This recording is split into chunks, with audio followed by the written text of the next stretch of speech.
Welcome to the math record. For the third week of our whatever class, we'll be covering something more related to physics. So we'll be finding the coefficient of friction along a bank curve. So what does that look like? Well, imagine we have like some kind of like ramp. So we're gonna be looking at from the top, so we have like a bird's eye view. So then we have like a circle right here. Okay, so I'm just drawing the diagram out. So something like this, and I'll just color this in. So this is like a wall. So imagine we have like some kind of circle, like some kind of car, right? And it's moving around in this circle, right? It's moving around in a circle. So what is this? Well, this is basically like a ramp. So this is kind of elevated. So as you move like up, it kind of gets taller and taller, right? So it's moving around in this circle. So that's why it's called a bank curved. So if you don't know how it looks like, you might want to look at Google because I'm not the best artist. So basically, what we're looking for is we have friction, and friction is pulling it inwards, right? So how much is friction? What's the coefficient of friction when we're trying to calculate this when it's going in a circle? Okay, so let's erase this, and let's try to focus on just one section so it'll be easier to understand. Actually, let's try to make this a little bigger. Right, so this is our bank curved, and then we have like a car. Okay, so what we need to do to solve this is that we're using something called forces. So we have a force going down. So what is always pulling us down to Earth? Well, gravity, right? So to calculate that, we would just use mass times gravity, right? Mass times gravity is basically weight, right, for an object. So it's just pulling it down, right? Because mass is not the same thing as weight. Mass is what like how many things are inside. Like our weight is our mass times gravity. That's the force that's pulling us down. So another force that we have is called the normal force. If you have never taken physics, you might not know what it is. But normal force is basically imagine we have a box like just like down here, right? The normal force is basically the ground pushing up on you. So then that will be the force moving up perpendicular to you. So since the ground is like this, that means perpendicularly it's going to move upwards. So that's called the normal force. And then we have the force of friction, right? And the force of friction is going to go this way, okay? Because since we need to go in a circle, right? So we'll draw it again. So we have a cart. So it has to go in a circle, right? So for it to go in a circle, if you want the car to drive like somewhat in a linear line, for it to go in a circle, that means friction somewhat is like pulling you inside. So it's gonna be like as you move linearly, right? Imagine this was moving linearly, but now we have friction that's pulling you inwards. So every single time you're moving inwards, you just follow that path, right? So it's pulling you inwards, so it kind of gives you a circle. Okay, so from that friction, how do we find the coefficient of friction? So coefficient of friction is always equal to the coefficient of friction times your normal force is always equal to your friction. So we're trying to look for this, which looks like a U, but it's referred to as mu, so it's kind of weird, like the Pokemon Mew. Okay, so now we have so what we had to do to find mu is basically we need to understand what these forces are kind of doing.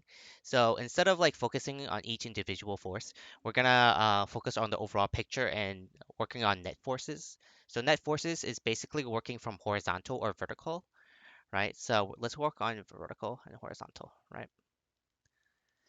So first, let's break everything down. Every single component that's like working a diagonal, you can always break it down is it's vertical or horizontal. So since this is kind of going on this diagonal, we have a force that's going up vertically this way, and then horizontally it has to go this way. So then when those two work together, it makes this force, right? Just think about the direction, it makes sense. And now for this force, we had to go this way, and then has to go down, right? And this is like 90 degrees, this is 90 degrees. Okay, so now let's kind of label something else. So we have a bank curve, so we have theta. So the angle matters, right? If you have a steeper like ramp, then it's gonna be moving like kind of a little different than versus like a ramp that's less steep, right? So imagine we have a car that's moving this way versus a car that's moving this way, right? It's always going to have different motion. So it's going to be really, so we had to put a theta there because that's going to affect our coefficient of friction. Okay, so now we had to label, since we drew all these triangles, now we had to find out where our theta is. So if we have imagine this was like a rectangle or like a square, doesn't really matter. Basically, since these are all perpendicular, right angles, then if we had to draw a line, right, then if this is theta, then this is also theta. So that means looking at this diagram, if this is theta, then this is our theta. Theta is just a fancy term to say angle, but I'll be using this because it's easier to say for me. So now, where on this triangle is our theta? Well, if we had to, since this is a right triangle, right? If this is theta, then this has to be 90 minus theta, right? So this is 90 minus theta.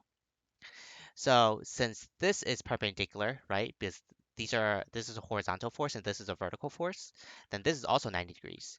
That means this angle plus 90 minus theta has to equal 90 degrees. So this part has to be theta.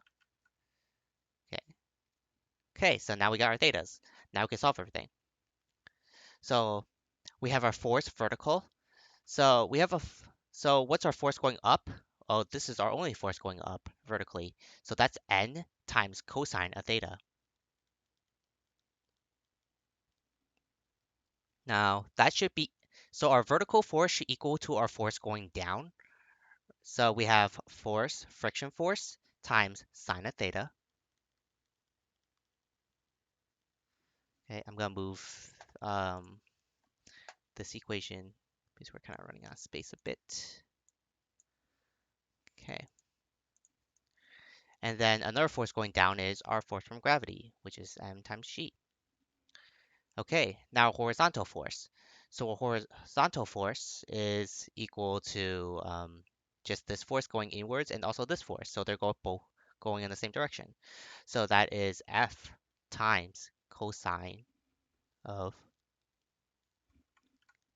cosine of theta plus our normal force times our sine of theta. And what is that force equal to? Well, since we're moving inwards, right, we're moving in a circle. There's actually a force that's concerning circular motion, and it's called the centripetal force. So the centripetal force is calculated by your velocity squared divided by your radius times your mass. Because this is going to be acceleration.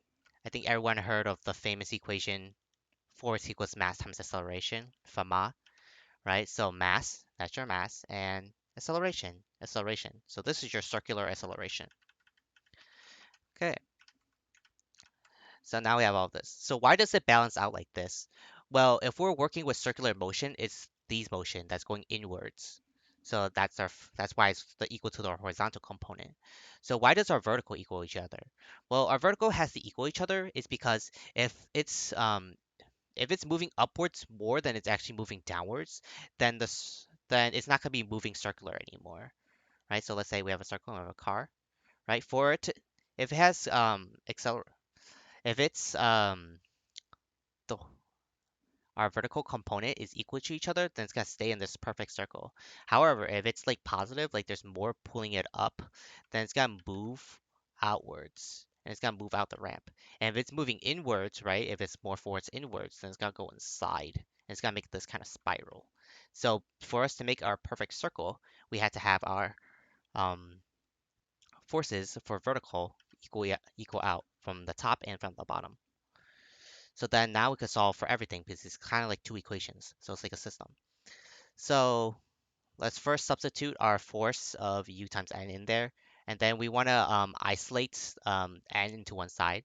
So then we have n times cosine of theta. And then we have to minus f times sine of theta to the other side. Substituting for f, we have u times n, or mu times n, right? Times sine of theta is equal to mass times gravity. Okay, now we have this force times cosine of theta. Force is mu times n times cosine of theta plus n times sine of theta is equal to velocity squared over, sorry about that, velocity squared over radius times m.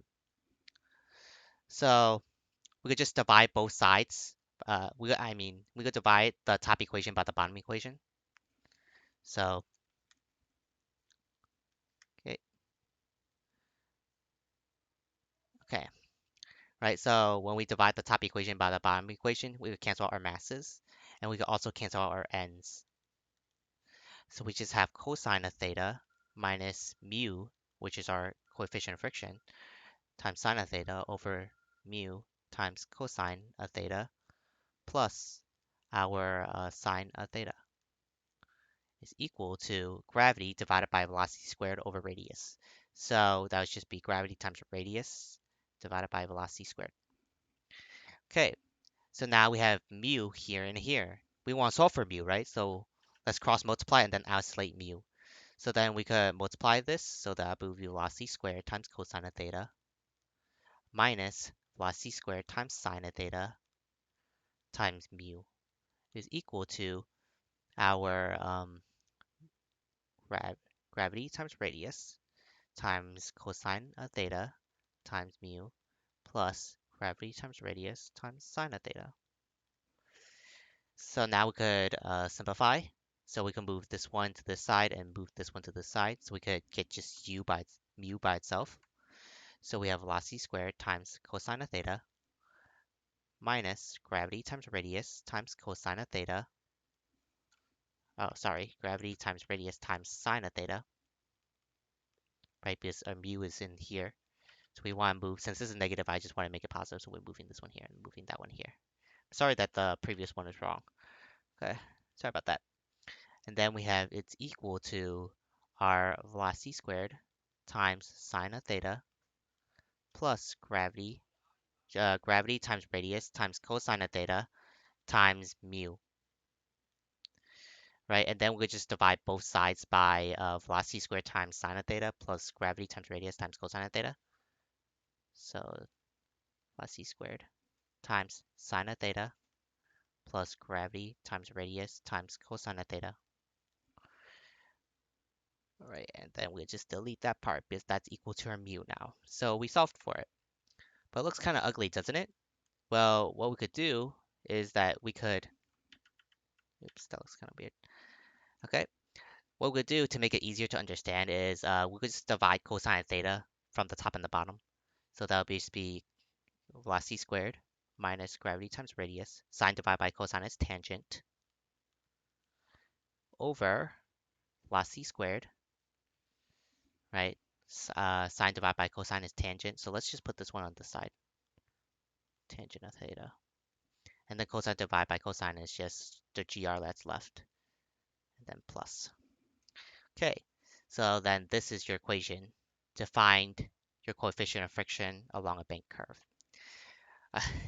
I hope you kept up with that. If you didn't, then it's fine because it's just something kind of related to physics. So if you liked the video, maybe check out the rest of our whatever classes. I think they were pretty interesting. Well, thanks for watching.